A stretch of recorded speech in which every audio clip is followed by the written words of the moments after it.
নমস্কার বন্ধুরা, ছন্দা রান্নাঘর সকলকে স্বাগত। দেখুন আজকে আমি নিয়ে এসে গেছি একটা পাতলা ঝোলের রেসিপি।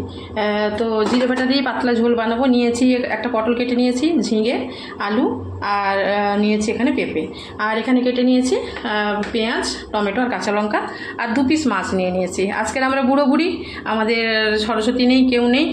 আজকে এই পাতলা ঝোলটা কিভাবে বানাই সেটাই আমি আপনাদের সাথে শেয়ার করছি। প্রথমে আমি কড়াইতে তেল গরম করে মাছটা আগে একটু ভেজে নেব। দেখো মাছটা আমার ভাজা হয়ে গেছে। এরপর ওই কড়াইতে দিয়ে দেবো আমি অল্প পাঁচফোড়ন। এরপর দিয়ে দিয়েছি টমেটো, কাঁচা লঙ্কা আর পেঁয়াজ, এটাকে একটু ভেজে নেব। এরপর দিয়ে দেবো পরিমাণ মতো লবণ। একটু ভালো করে ভেজে নিয়ে তারপরে আমি দিয়ে দেবো আমার কেটে রাখা সবজিগুলো। তো সব সবজি আমি একসঙ্গে দিয়ে দিলাম, আলাদা করে দেওয়ার দরকার নেই, যেহেতু সেদ্ধ ঝোল হবে, একদম মাছটা টাটকা আছে, তাই আমি একসাথে সব সবজি দিয়ে দিলাম। একটু নাড়াচাড়া করে অল্প ঢাকা দিয়ে দেবো।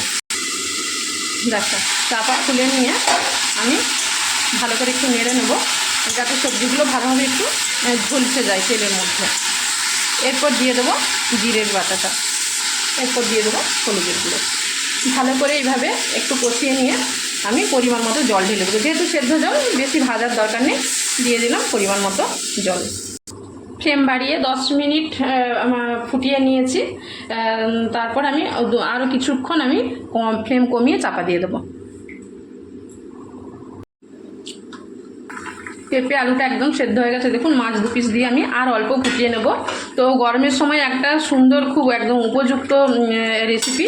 আমার তো হাজব্যান্ড অসুস্থ, তার জন্য মানে এটা প্রতিদিনের রান্নাঘরে আমার এই রেসিপিটা চলে। তো আপনারা মাঝে মধ্যে করতে পারেন, খুব সুন্দর হয়। সকলে সুস্থ থাকবেন, ভালো থাকবেন।